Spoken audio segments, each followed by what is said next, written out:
The Great Hippocampus Question was a 19th-century scientific controversy about the anatomy of apes and human uniqueness. The dispute between Thomas Henry Huxley and Richard Owen became central to the scientific debate on human evolution that followed Charles Darwin's publication of On the Origin of Species. The name comes from the title of a satire the Reverend Charles Kingsley wrote about the arguments, which in modified form appeared as The Great Hippopotamus Test in Kingsley's book for children, The Water Babies, a fairy tale for a land baby, together with other humorous skits on the topic. This helped to spread and popularize Darwin's ideas on evolution. The key point that Owen asserted was that only humans had part of the brain then known as the hippocampus minor, now called the calcar avis, and that this gave us our unique abilities. But careful dissection showed that apes and monkeys also have a hippocampus minor background. In October 1836, Charles Darwin returned from the Beagle voyage with fossil collections which the anatomist Richard Owen described, contributing to the inception of Darwin's theory of natural selection. Darwin outlined his theory in an essay of 1844, and discussed transmutation with his friend Joseph Dalton Hooker. He did not tell Owen, who as the up-and-coming English Cuvier, held the conventional belief that every species was uniquely created and perfectly adapted. Owen's brilliance and political skills made him a leading figure in the scientific establishment, developing ideas of divine archetypes produced by vague secondary laws similar to a form of theistic evolution, while emphasizing the differences separating man from ape. At the end of 1844, the anonymous book Vestiges of the Natural History of Creation brought wide public interest in transmutation of species and the idea that humans were descended from apes. And after a slow initial response, strong condemnation from the scientific establishment, Darwin discussed his interest in transmutation with friends including Charles Lyell, and Hooker eventually read Darwin's essay in 1847. When Thomas Henry Huxley savagely reviewed the latest edition of Vestiges in 1854, Darwin wrote to him, making friends while cautiously admitting to being almost as unorthodox about species.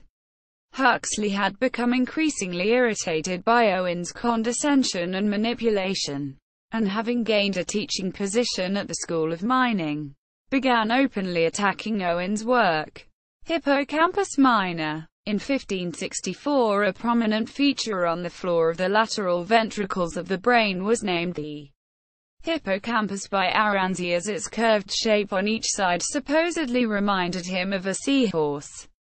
The hippocampus, apart from a spell after Mayer mistakenly used the term hippopotamus in 1779, and was followed by others until 1829. At that same time, a ridge on the occipital horn was named the calcar avis. But in 1786 this was renamed the hippocampus minor, with the hippocampus being called the hippocampus major. Richard Owen presented several papers on the anatomical differences between apes and humans, arguing that they had been created separately and stressing the impossibility of apes being transmuted into men. In 1857 he went even further, presenting an authoritative paper to the Linnean Society of London on his anatomical studies of primate brains and asserting that humans were not merely a distinct biological order of primates, as had been accepted by great anatomists such as Carl Linnaeus and Georges Cuvier, but a separate subclass of mammalia, distinct from all the other primates and mammals generally. Owen supported his argument with a figure by himself of a South American monkey, a figure of a Negro's brain by Friedrich Tiedemann, and of a chimpanzee's brain by Jacobus Schroeder van der Kolk and Willem Vrolijk, while Owen conceded the all-pervading similitude of structure. Every tooth, every bone, strictly homologous, which made it difficult for anatomists to determine the difference between man and ape. He based his new classification on three characteristics which to him distinguished mankind's highest form of brain, the most important being his claim that only the human brain has a hippocampus minor. To Owen in 1857. This feature, together with the extent to which the posterior lobe projected beyond the cerebellum and the presence of the posterior horn, were how man fulfills his destiny as the supreme master of this earth and of the lower creation. Charles Darwin commented, "Owen's is a grand paper, but I cannot swallow man making a division as distinct from a chimpanzee as an ornithorhynchus from a horse. I wonder what a chimpanzee would say to this." Quote, Owen repeated the paper as the Reed Lecture at the University of Cambridge on 10 May 1859, when he was the first to be given an honorary degree by the university. To Thomas Henry Huxley, the claim about the hippocampus minor appeared to be a significant blunder by Owen, and Huxley began systematically dissecting the brains of monkeys, determined that, before I have done with that mendacious humbug, I will nail him out like a kite to a barn door, an example to all evildoers. Quote, he did not discuss this in public at this stage, but continued to attack Owen's other ideas, aiming to undermine Owen's status. At his 17 June 1858 Royal Institution Croonian lecture on the theory of the vertebrate skull, Huxley directly challenged Owen's central idea of archetypes shown by homology. With Owen in the audience, Huxley's aim was to overcome the domination of science by wealthy clergymen led by Owen, in order to create a professional salaried scientific civil service and make science secular. Under Darwin's influence, he took up transmutation as a way of dividing science from theology, and in January 1859 argued that it is as respectable to be modified monkey as modified dirt. Owen and Huxley debate human and ape brain structure. Huxley was among the friends rallying round the publication of Darwin's On the Origin of Species, and was sharpening his beak and claws to disembowel the curs who will bark in Yelp.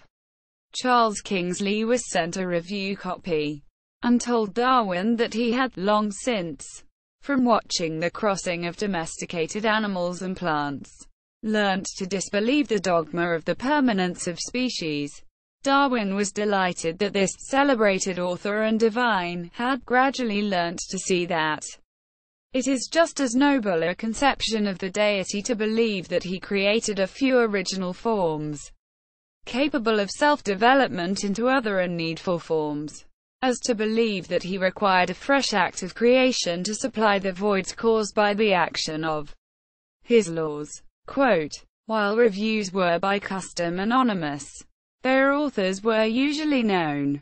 Huxley's reviews of On the Origin of Species irritated Owen, whose own anonymous review in April praised himself and his own axiom of the continuous operation of the ordained becoming of living things, took offense at the way the creationist position had been depicted, and complained that his own preeminence had been ignored. Owen bitterly attacked Huxley, Hooker and Darwin, but also signaled acceptance of a kind of evolution as a teleological plan in a continuous, ordained becoming, with new species appearing by natural birth. The dispute between Huxley and Owen over human uniqueness began in public at the 1860 Oxford evolution debate, during a meeting of the British Association for the Advancement of Science in Oxford on Thursday, 28 June 1860. After Charles Darwin's paper on the final causes of the sexuality of plants with particular reference to Mr. Darwin's work, the chairman asked Huxley for comments, but he declined as he thought the public venue inappropriate. Owen then spoke of facts which would enable the public to come to some conclusions of the truth of Mr. Darwin's theory, reportedly arguing that the brain of the gorilla was more different from that of man than from that of the lowest primate, particularly because only man had a posterior lobe, a posterior horn, and a hippocampus minor. Quote, in response, Huxley flatly but politely denied altogether that the difference between the brain of the gorilla and man was so great, in a direct and unqualified contradiction of Owen, citing previous studies as well as promising to provide detailed support for his position. Anguish over the death of his son of scarlet fever in September 1860 pushed Huxley to the brink, from which Kingsley rescued him by a series of letters. Huxley put his fury over the death into composing a paper which violently assaulted Owen's ideas and professional reputation. It was published in January 1861 in the first issue of Huxley's relaunched Natural History Review magazine, and presented citations, quotations and letters from leading anatomists to attack Owen's three claims, aiming to prove him guilty of willful and deliberate falsehood by citing Owen himself, and, with less clear-cut justification, the anatomists whose illustrations Owen had used in the 1857 paper, while readily agreeing that the human brain differed from that of apes in size, proportions and complexity of convolutions. Huxley played the significance of these features down, and argued that to a lesser extent these also differed between the highest and lowest human races. Darwin congratulated Huxley on this smasher against the canting humbug Owen. From February to May, Huxley delivered a very popular series of sixpenny lectures for working men at the School of Mines, where he taught on the relation of man to the rest of the animal kingdom. He told his wife that, "My working men stick by me wonderfully, the house being fuller than ever last night. By next Friday evening they will all be convinced that they are monkeys." Quote, gorillas became the topic of the day with the return of the explorer Paul du Chaillu. Owen arranged for him to speak and display his collections on stage at a spectacular Royal Geographical Society meeting on the 25th of February, and followed this by giving a lecture at the Royal Institution on the 19th of March on the brains of the gorilla and the Negro, asserting that the dispute was one of interpretation rather than fact, and hedging his previous claim by stating that humans alone had a hippocampus minor, as defined in Human Anatomy. This lecture was published in the Athenaeum on the 23rd of March with unlabeled and inaccurate illustrations, and Huxley's response in the next issue a week later, Man and the Apes, ridiculed Owen's use of these illustrations and failure to mention the findings of anatomists that the three structures were present in animals. In the following week's issue, Owen's letter blamed the artist for the illustrations, but claimed that the argument was correct and referred the reader to his 1858 paper.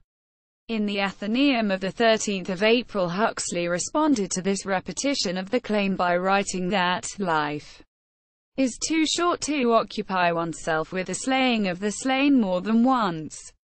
Quote, each Saturday, Darwin read the latest riposte in the Athenaeum.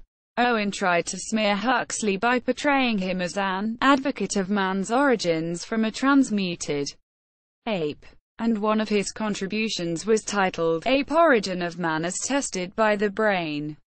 This backfired, as Huxley had already delighted Darwin by speculating on pithecoid man, ape-like man, and was glad of the invitation to publicly turn the anatomy of brain structure into a question of human ancestry. Darwin egged him on from down, writing, "Oh Lord, what a thorn you must be in the poor dear man's side." Huxley told Darwin's friend Joseph Dalton Hooker, Owen occupied an entirely untenable position. The fact is he made a prodigious blunder in commencing the attack, and now his only chance is to be silent and let people forget the exposure. I do not believe that in the whole history of science there is a case of any man of reputation getting himself into such a contemptible position. He will be the laughingstock of all the continental anatomists. Quote, public interest and satire. This very public slanging match attracted wide attention, and humorists were quick to take up the opportunity for satire. Punch featured the issue several times that year, notably on the 18th of May 1861, when a cartoon under the heading Monkey Anna showed a standing gorilla with a sign parodying Josiah Wedgwood's anti-slavery slogan, "Am I not a man and a brother?" Quote, this was accompanied by a satirical poem by Gorilla at the zoo asking to be told if he was a man in ape's shape, an anthropoid ape, or monkey deprived of his tail. Quote, and noting, says Owen, you can see, the brain of chimpanzee is always exceedingly small, with the hindermost horn of extremity shorn, and no hippocampus at all. It then recounts Huxley's riposts, and next Huxley replies that Owen he lies, and garbles his Latin quotation, that his facts are not new, his mistakes not a few, detrimental to his reputation, to twice slay the slain, quote, by dint of the brain. Thus Huxley concludes his review, is but labour in vain, unproductive of gain, and so I shall bid you adieu. Quote, the poem was actually by the eminent paleontologist Sir Philip Egerton, who, as a trustee of the Royal College of Surgeons and the British Museum, acted as Owen's patron. When a delighted Huxley found out who the author of the piece was, he thought it speaks volumes for Owen's perfect success in damning himself. Quote, in the second issue of Huxley's Natural History Review, an article by George Rollston on the orangutan brain showed the features that Owen claimed apes lacked. And when Owen responded in a letter to the Annals magazine of Natural History that the issue was a matter of definition rather than fact, Huxley made a public dissection of a spider monkey that had died at the zoo to support his case. In the following issue, John Marshall provided detailed measurements making the same point about the chimpanzee, as well as explaining how a chimpanzee's brain could be distorted by not being properly preserved and removed from the skull, so that it would look like the one in Owen's illustration. The Great Hippocampus Question. The debate continued in 1862. A detailed paper by William Henry Flower in the prestigious journal, The Philosophical Transactions of the Royal Society, reviewed the earlier literature and presented his own studies based on having dissected 16 species of primates, including prosimians, monkeys and an orangutan, having stated at the outset that he had no opinion on transmutation at the origin of humans. He refuted Owen's 3 claims, and went further, stating that in relation to the mass of the brain, the hippocampus minor was proportionately largest in the marmoset, and proportionately smallest in mankind. The paper used terms recently coined by Huxley, and Flower was one of his close colleagues. Huxley presented more evidence against Owen in his Natural History Review. The Dutch anatomists Jacobus Schroeder van der Kolk and Willem Vrolijk found that Owen had repeatedly used their 1849 illustration of a chimpanzee's brain to support his arguments. And to prevent the public from being misled, they dissected the brain of an orangutan that had died in the Amsterdam Zoo. Reporting at a meeting of the Royal Netherlands Academy of Arts and Sciences that the 3 features Owen claimed were unique to humans were present in this ape, they admitted that their earlier illustration was incorrect due to the way they had removed the brain for inspection, and suggested that Owen had become lost and fell into a trap in debating against Darwin.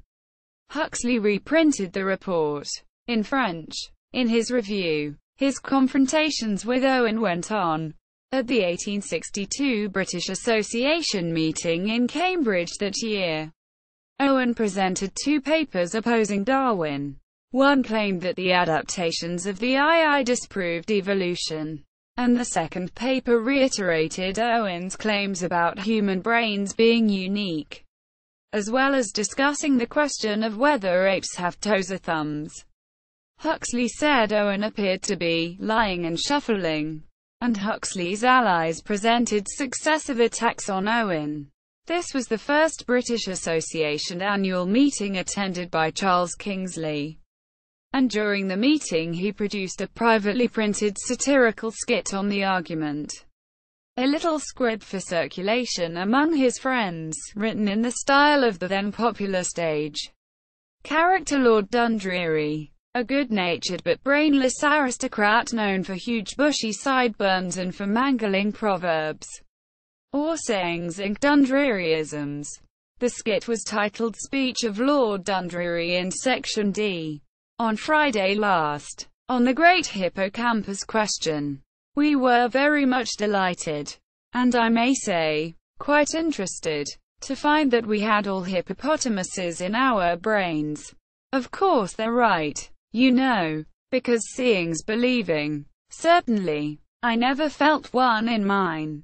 But perhaps it's dead, and so didn't stir. And then of course, it don't count. You know, everyone has brains in his head, unless he's a skeleton, and it curled its tail round things like a monkey. That I know, for I saw it with my own eyes. That was Professor Ralston's theory. You know, it was Professor Huxley said it was in his tail, not Mr. Huxley's, of course. But the apes. Only apes have no tails. So I don't quite see that. And then the other gentleman who got up last, Mr. Flower, you know, he said that it was all over the ape. Everywhere. All over hippocampuses. From head to foot. Poor beast. Like a dog all over ticks. I wonder why they don't rub bluestone into the back of its neck, as one does to a pointer. Well, then, where was I? Oh, and Professor Owen said it wasn't in apes at all, but only in the order Bimina. That's you and me. Well, he know best, and they all know best too, for they are monstrous clever fellows. So one must be right, and all the rest wrong, or else one of them wrong, and all the rest right. You see that? I wonder why they don't toss up about it. Professor Huxley says there's a gulf between a man and an ape. I'm sure I'm glad of it. Especially if the ape bit. And Professor Owen says there ain't. What? Am I wrong? Of course. Yes, beg 1,000 pardons. Really now? Of course Professor Owen says there is. And Professor Huxley says there ain't. Well, a fellow can't recollect everything. But I say, if there's a gulf, the ape might get over it and bite one after all. The British Medical Journal asked, is it not high time that the annual passage of barbed words between Professor Owen and Professor Huxley, on the cerebral distinction between men and monkeys, should cease? Continued on its present footing, it becomes a hindrance and an injury to science, a joke for the populace, and a scandal to the scientific world. The London Quarterly Review took up the joke, describing the confrontation of Owen with Huxley and his supporters Ralston and Flower. Dramatically, animation increased, decorous reticence was at an end, and all parties enjoyed the scene except the disputants. Surely apes were never before so honoured as to be the theme of the warmest discussion in one of the two principal university towns in England. Strange sight was this, that 3 or 4 most accomplished anatomists were contending against each other like so many gorillas, and either reducing man to a monkey, or elevating the monkey to the man. Quote, in October the Medical Times and Gazette reported Owen's presentation with full detail of the responses by Huxley, Ralston and Flower, as well as Owen's rebuttal. The dispute continued in the next 2 issues of the magazine. The Great Hippopotamus Test. At about the same time as he was attending the Cambridge British Association meeting in 1862, installments of Charles Kingsley's story for children, The Water Babies, a fairy tale for a land baby, were being published in Macmillan's magazine as a serial.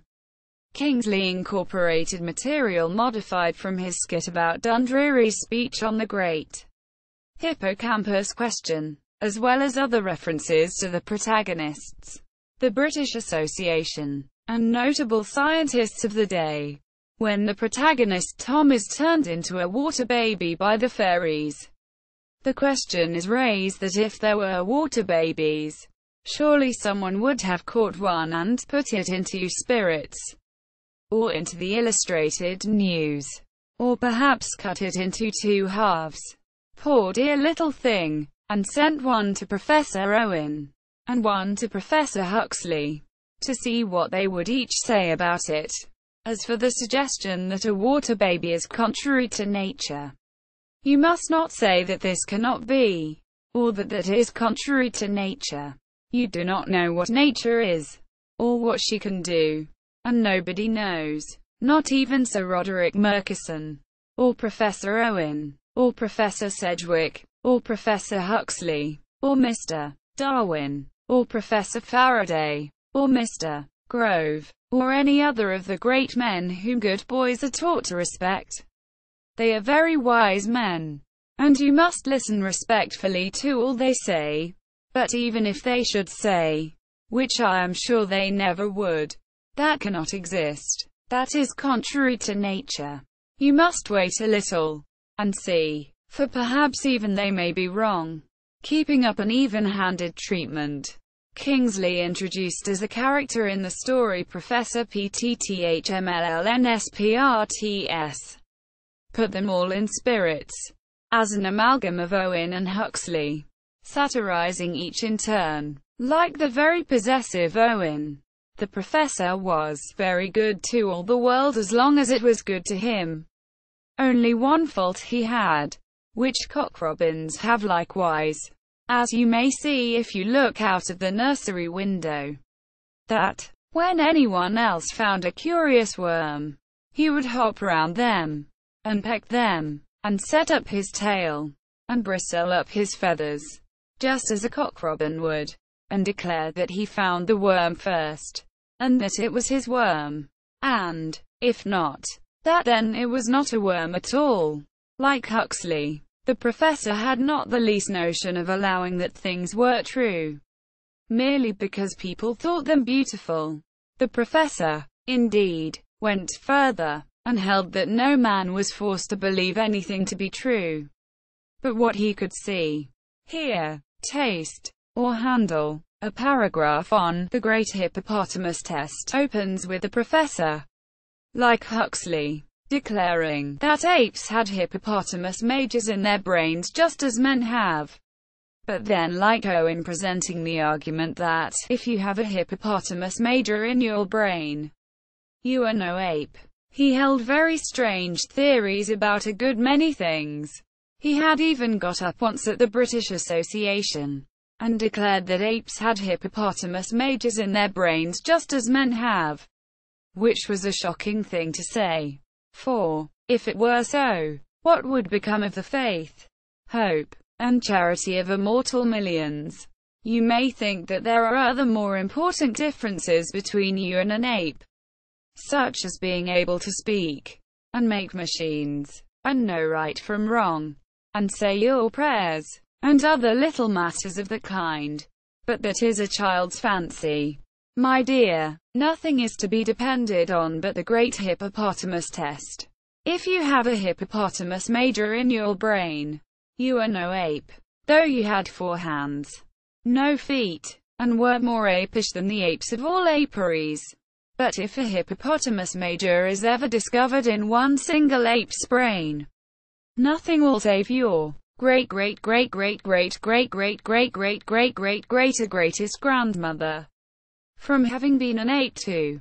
No, my dear little man, always remember that the one true certain, final, and all-important difference between you and an ape is that you have a hippopotamus major in your brain, and it has none, and that, therefore, to discover one in its brain will be a very wrong and dangerous thing, at which everyone will be very much shocked, as we may suppose they were at the professor, though really, after all, it don't much matter, because, as Lord Dundreary and others would put it, nobody but men have hippopotamuses in their brains. So, if a hippopotamus was discovered in an ape's brain, why it would not be one, you know, but something else. Then, presented with the awkward question, but why are there not water babies? Quote, the professor in Huxley's characteristic voice answered quite sharply, because there ain't. Quote, The Water Babies was published in book form in 1863.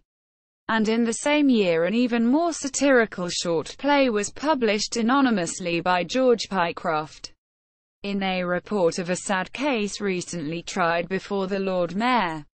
Owen versus Huxley. The Great Bone Case. The vulgarity of the behavior of Owen and Huxley is parodied as them being taken to court for brawling in the streets and disturbing the peace. In court, they shout terms such as posterior cornu and hippocampus minor. In giving evidence, Huxley states, well, as I was saying, Owen and me is in the same trade, and we both cuts up monkeys, and I find something in the brains of them. Hallo, says I, here's a hippocampus. No, there ain't, says Owen. Look here, says I can't see it, he says, and he sets to writing and haggling about it, and goes and tells everybody, as what I finds ain't there, and what he finds is man's place in nature. Huxley expanded his lectures for working men into a book titled Evidence as to Man's Place in Nature, published in 1863. His intention was expressed in a letter to Charles Lyell which referred to the monkey and a poem of 1861. I do not think you will find room to complain of any want of distinctness in my definition of Owen's position touching the hippocampus question. I mean to give the whole history of the business in a note, so that the paraphrase of Sir P.H. Egerton's line, to which Huxley replies that Owen he lees, shall be unmistakable. Darwin exclaimed, hurrah, the monkey book has come. A central part of the book provides a step-by-step explanation suitable for newcomers to anatomy, of how the brains of apes and humans are fundamentally similar, with particular reference to both having a posterior lobe, a posterior horn, and a hippocampus minor. The chapter concludes that this close similarity between apes and mankind proves that the original definition by Linnaeus of the biological order of primates was correct to include both, and mentions that an explanation of humans originating from apes is provided by Darwin's theory. The book also includes 6 pages of small print giving a succinct history of the controversy respecting the cerebral structure of man and the apes, describing how Owen had suppressed and denied what Huxley had now shown to be the truth regarding the hippocampus minor, posterior horn, and posterior lobe, describing this as reflecting on Owen's personal veracity. Reviewers regarded the book as a polemic against Owen, and a majority of them sided with Huxley. Sir Charles Lyell's authoritative geological evidences of the antiquity of man was also published in 1863, and included a detailed review of the hippocampus question which gave solid and unambiguous support to Huxley's arguments. In an attempt to refute Lyell's judgment, Owen again defended his classification scheme, introducing a new claim that the hippocampus minor was virtually absent in an idiot. Then in 1866 Owen's book on the anatomy of vertebrates presented accurate brain illustrations. In a long footnote, Owen cited himself and the earlier literature to admit at last that in apes, all the homologous parts of the human cerebral organ exist. However, he still believed that this did not invalidate his classification of man in a separate subclass. He now claimed that the structures concerned, the posterior lobe, the posterior horn, and the hippocampus minor, were in apes only, under modified form and low grades of development. He accused Huxley and his allies of making puerile, ridiculous, and disgraceful attacks on his scheme of classification. The publicity surrounding the affair tarnished Owen's reputation. While Owen had a laudable aim of finding an objective way of defining the uniqueness of humanity, and distinguishing their brain anatomy in a qualitative way, not just a quantitative way, his obstinacy in refusing to admit his errors in trying to find that difference led to his fall from the pinnacle of British science. Huxley gained influence, and his ex-club of like-minded scientists used the journal Nature to promote evolution and naturalism, shaping much of late Victorian science.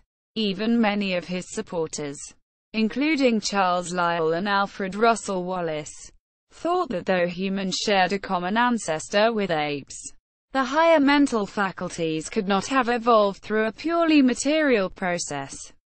Darwin published his own explanation in 1871 in The Descent of Man, Modern Relevance, in a talk about biological systematics, classification, and cladistics given at the American Museum of Natural History in 1981.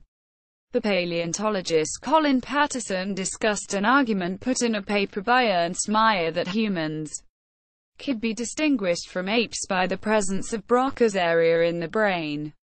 Patterson commented that this reminded him of the Great Hippocampus Question, as recorded in fiction by Kingsley, and as in fact being a controversy between Huxley and Owen that, eventually as usual, Huxley won. Quote, Notes. Bowler, Peter J. 2003. Evolution. The History of an Idea. 3rd ed. University of California Press. ISBN 0-520-23693-9. Brown, E. Janet. 2002. Charles Darwin. Volume 2 The Power of Place. London. Jonathan Cape. ISBN 0-7126-68373-3. Darwin, Charles. 1860. On the Origin of Species by Means of Natural Selection, or the Preservation of Favoured Races in the Struggle for Life. 2nd ed. London. John Murray. Darwin, Charles. 1887. Darwin, Francis. ed. The Life and Letters of Charles Darwin, including an autobiographical chapter. London. John Murray. Desmond, Adrian. Moore, James. Brown, Janet. 2004. Oxford Dictionary of National Biography. Oxford, England. Oxford University Press. DOI 10.1093, Ref. ODNB 7176. Gross, Charles G. 1993. Hippocampus Minor and Man's Place in Nature. A Case Study in the Social Construction of Neuroanatomy. Hippocampus. 3. 4. pp. 403-416. PMID 8,269,033. DOI 10.1002, Hypo 450,030,403. Larson, Edward J. 2004. Evolution. The Remarkable History of a Scientific Theory. New York, Modern Library. ISBN 0-8129-68492. Lyell, Charles. 1863. The Geological Evidences of the Antiquity of Man with Remarks on the Origin of Species by Variation. 3rd ed. London. John Murray. Owen, Richard. 1859. On the Classification and Geographical Distribution of the Mammalia. being the lecture on Sir Robert Reed's Foundation, delivered before the University of Cambridge, in the Senate House, May 10, 1859, to which is added an appendix on the gorilla, and on the extinction and transmutation of species. Quote, London, John Parker, Owen, Richard, published anonymously, April 1860, Darwin on the Origin of Species, Edinburgh Review, 111, pp. 487–532. Rupke, Nicholas A. 2009. Richard Owen, Biology Without Darwin. Chicago, University of Chicago Press. ISBN 0-226-73177-4. Further reading. Owen, C. Howard, A. Binder, D. 2009. Hippocampus minor, calcar avis, and the Huxley-Owen debate. Neurosurgery. 65. 6. 1098–1104. Discussion 1104–5. PMID 19,934,969. DOI 10.1227/01. NOI 000359535.84445.0b. Subscription required.